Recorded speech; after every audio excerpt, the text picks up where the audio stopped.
Welcome to my channel.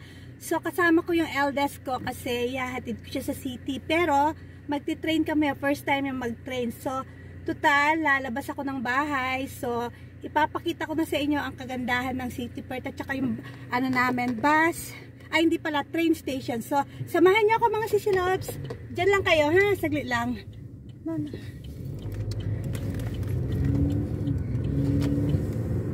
Alam niyo ba mga sisilob, first time ng anak kong mag-train at saka first time niyang pupunta ng city na siya mag-isa kasi mga introvert kasi ang mga anak ko hindi sila mahilig lumabas, mag-party. Pero ngayon, sasamahan ko lang siya, ituturo ko lang siya paano ang mag-train para pag-uwi niya siya na lang, and then bahala. Kasama niya yung mga friends niya kasi nag-graduate na lahat sila ng year 12, so bago sila mag-college, magkanya-kanya sila ng landas, kaya magkikita-kita sila ngayon.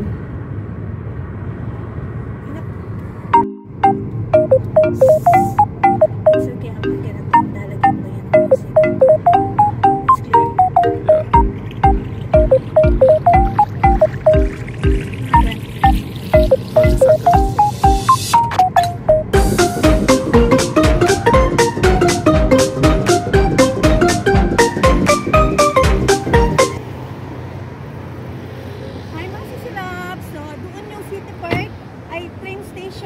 And this is my OOTD for today.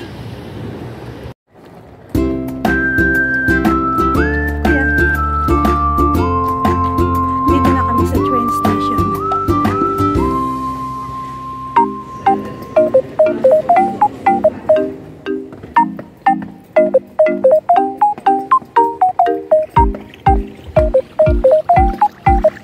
Is that train?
Hi mga sisilabs! So, ayun yung Perth Station train.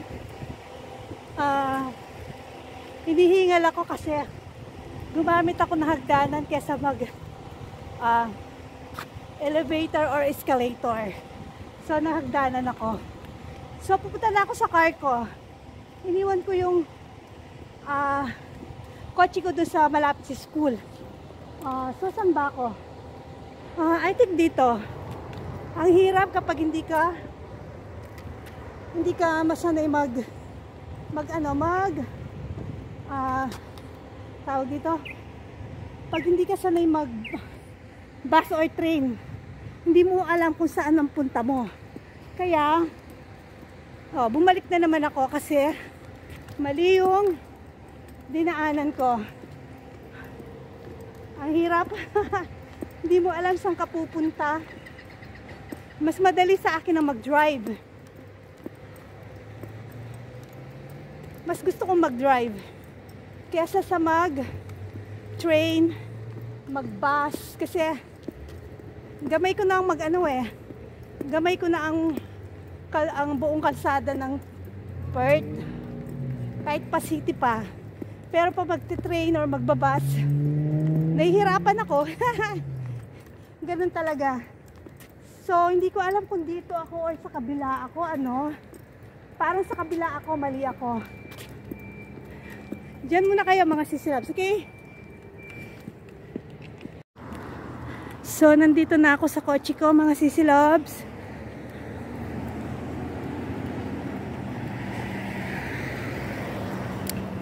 Dito ako nag-park. Finally, sasakay na ako. Ay, nako.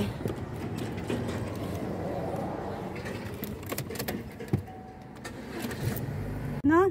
Uuwi na ako. 5 minutes away lang to sa bahay namin. Doon ako nanggaling, doon. So, mag-drive na ako, sisilab. That's it for today, mga sisilabs. Please don't forget to subscribe, mga sisilabs, and hit the notification bell para updated kayo sa susunod kong vlog. So, this coming weekend, sa next vlog ko, ililibot ko kayo sa magagandang Perth. Magagandang lugar ng Perth. Okay? Thank you mga sisilabs. Have a lovely day. I love you all. Bye!